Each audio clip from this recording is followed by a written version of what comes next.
Hello, my name is Phil Pereira, and I'm the emergency ultrasound coordinator at the New York Presbyterian Hospital in New York City. And welcome to Soundbites Cases. In this Soundbites module, we're going to focus on bedside ultrasound of the gallbladder. I've divided this module up into parts 1, 2, and 3, and in this module, part 1, we're going to focus on the normal hepatobiliary imaging and ultrasound findings. Bedside ultrasound of the gallbladder allows rapid evaluation of patients presenting with acute abdominal pain to the emergency department, and interestingly enough, gallstone-related disease is now more commonly diagnosed in the emergency department with the increased advent of bedside scanning.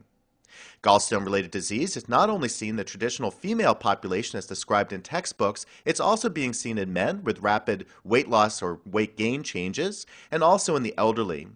So let's begin this module with a review of the anatomy of the right upper quadrant, how to perform the exam, and the ultrasound findings in hepatobiliary imaging. Let's begin with a review for the positions for gallbladder sonography.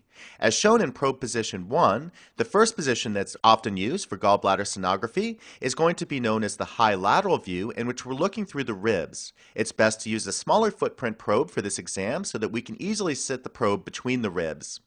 We're going to be coming in a view that's very similar to the right upper quadrant view for the trauma fast exam. However, the probe here is angled more anteriorly than for the fast exam to image the gallbladder. The second position is known as the subcostal view, as shown in probe position 2 here, and it's best to roll the patient into the left lateral decubitus position so that the gallbladder is closer to the probe. From the subcostal position, we can push down directly on the gallbladder to elicit the sonographic Murphy's sign. Now, from both of these positions, we should rotate the probe from long axis with the probe marker towards the patient's right shoulder to the short axis configuration with the probe marker over towards the right side to completely inspect through the gallbladder for any pathology. Here's an illustration reviewing the anatomy of the gallbladder and biliary tracts important to bedside sonography. Here we see the gallbladder shaped as a pear-like structure, and we see the parts of the gallbladder, the upper fundus, the intermediate body, and the neck of the gallbladder towards the top of the image. Recall that it's impacted stones at the neck of the gallbladder that often cause symptomatic biliary colic and can lead to acute cholecystitis. We also see the cystic duct draining the bile from the neck of the gallbladder and joining into the hepatic duct, which is draining the bile from the liver. The confluence of the cystic duct and hepatic duct forms the common bile duct, and stones lodged within this area can cause choledocholithiasis.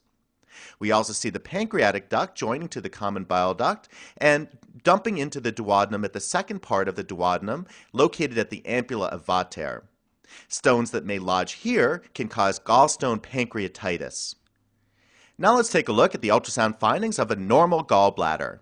We see the liver to the left and the gallbladder just inferior to the liver to the right. Notice the areas of the gallbladder. We see the upper fundus towards the upper right part of the image, the body of the gallbladder, the intermediate part, and the neck of the gallbladder all the way down towards the left of the image. As we look closely through this gallbladder, we see that it has the typical darker or anechoic type appearance on bedside sonography, and that's because of the fluid within the gallbladder that is bile.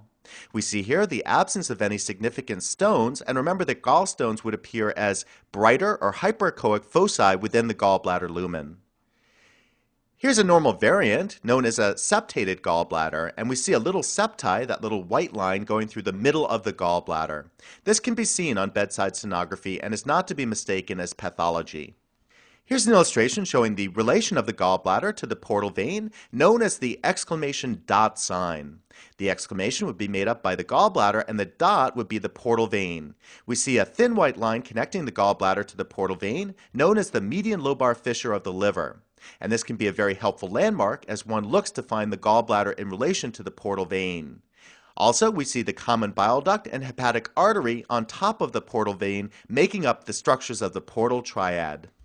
Here's an ultrasound image showing the portal vein exclamation dot sign, and we see the gallbladder to the right making the exclamation, and the dot, the portal vein, to the left. Notice that the dot, the portal vein, has hyperechoic walls due to the fact that it's bringing greasy blood from the intestine to be filtered by the liver. We see the white line connecting the gallbladder to the portal vein that is the median lobar fissure, and posteriorly we see the inferior vena cava. Here's an ultrasound image showing the median lobar fissure of the liver in greater detail. Here we see the gallbladder, the pear-like structure to the right of the image, and the branching portal vein over towards the left. As we look in between the two structures, we see the thin white line known as the median lobar fissure of the liver.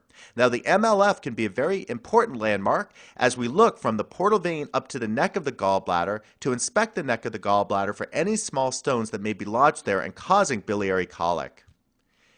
Here's another video clip in which we can see the relation of the portal vein to the gallbladder in explicit detail. Notice the gallbladder to the right, the portal vein, the branching structure with hyperechoic or whiter walls towards the left, and we can see the area of the MLF, the median lobar fissure, connecting the two structures. And again, this is a very important landmark for walking your way up to the neck of the gallbladder to look for any small stones impacted at the neck. Also, looking for the portal vein can be very helpful in looking for a contracted gallbladder that can be difficult to identify on bedside sonography. Now let's review an image showing the anatomy of the portal triad. We see the first structure of the portal triad, the common bile duct marked in green. Notice that it connects the gallbladder down to the duodenum. While it's located to the left of this picture, in a real patient it would be located over towards the patient's right side. We see the posterior structure of the portal triad, the portal vein marked in blue, and we see the hepatic artery, which would be the third structure of the portal triad, over towards the right of this image, but would be located towards the patient's left side on real-time scanning. Here's a video clip showing the sonographic appearance of the portal triad, which we refer to as the Mickey Mouse sign. And here we see the gallbladder over towards the left of the image, and the portal triad making up the Mickey Mouse sign, the portal vein making up Mickey's face, and the ears of Mickey, the common bile duct making up the left ear of Mickey, and the hepatic artery making up Mickey's right ear. And this image is best obtained from a subcostal plane in a transverse axis with the probe marker over towards the patient's right side.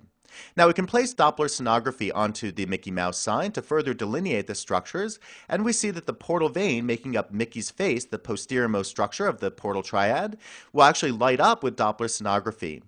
We can also see that Mickey's right ear, the hepatic artery, also has Doppler flow on Doppler sonography.